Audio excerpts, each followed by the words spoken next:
Welcome to my channel NCERT Class 10th UP Board Important Topics Chapter 1 रासायनिक अभिक्रियाएं एवं समीकरण। दैनिक जीवन में हमें अपने आसपास बहुत से परिवर्तन दिखाई देते हैं। इन परिवर्तन में एक या एक से अधिक पदार्थ सम्मिलित हो सकते हैं, जैसे दूध का फटना, जंग लगना आदि। रासायनिक अभिक्रिया की परिभाषा। जब किसी पदार्थ में रासायनिक परिवर्तन होते हैं तो वह परिवर्तन रासायनिक अभिक्रिया कहलाता है। वह प्रक्रिया जिसमें नए गुणधर्मों के साथ नए पदार्थ बनते हैं रासायनिक अभिक्रिया कहलाती है। उदाहरण: जब मैग्नीशियम और ऑक्सीजन को गर्म करते हैं तो मैग्नीशियम ऑक्साइड प्राप्त होता है। हमने पहले देखा था कि मैग्नीशियम और ऑक्सीजन को गर्म करने पर मैग्नीशियम ऑक्साइड प्राप्त होता है। तो मैग्नीशियम और ऑक्साइड क्या है? वे पदार्थ जो रासायनिक अभिक्रिया में भाग लेते हैं वो अभिकारक होते हैं। मतलब कि मैग्नीशियम और ऑक्सीजन अभिकारक हैं। उनके उत्पाद क्या हुआ? जब मैग्नीशियम और ऑक्सीजन को गर्म करते हैं तो मैग्नीशियम ऑक्साइड प्राप्त होता है, वो उत्पाद हैं।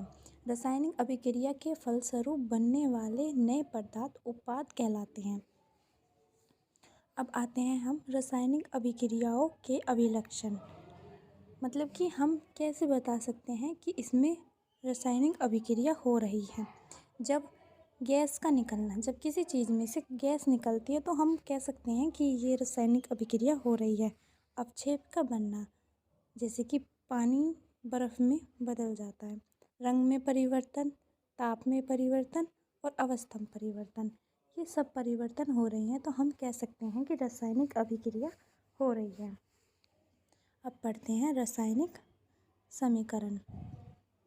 मैग्नीशियम प्लस ऑक्सीजन, ये वही बात है, मैग्नीशियम और ऑक्सीजन को गर्म करने पर मैग्नीशियम ऑक्साइड प्राप्त होता है।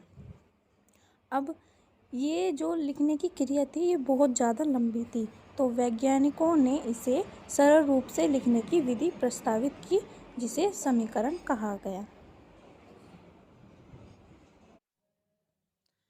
सरल शब्दों में रासायनिक समीकरण की परिभाषा।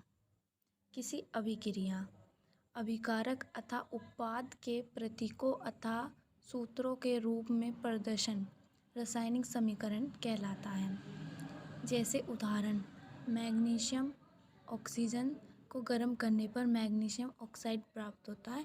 लेकिन ये विधि भी बड़ी है, इसलिए इसे हम इसके सूत्र में लिख देते हैं Mg+O2 = MgO। संतुलित रासायनिक समीकरण। यदि किसी रासायनिक अभिक्रिया में अभिकारकों तथा उत्पादों के परमाणुओं की संख्या समान है तो उस समीकरण को संतुलित समीकरण कहा जाता है। जैसे जिंक प्लस सल्फ्यूरिक अम्ल = जिंक सल्फेट प्लस हाइड्रोजन।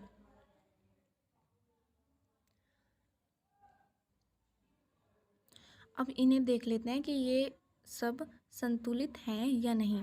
जैसे कि जिंक की संख्या 1 है और यहाँ भी जिंक की संख्या 1 है, इसलिए ये संतुलित है।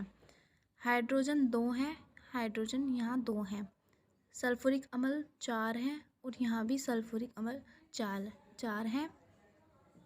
ये टेबल संतुलित है, इसे हम संतुलित कह सकते हैं।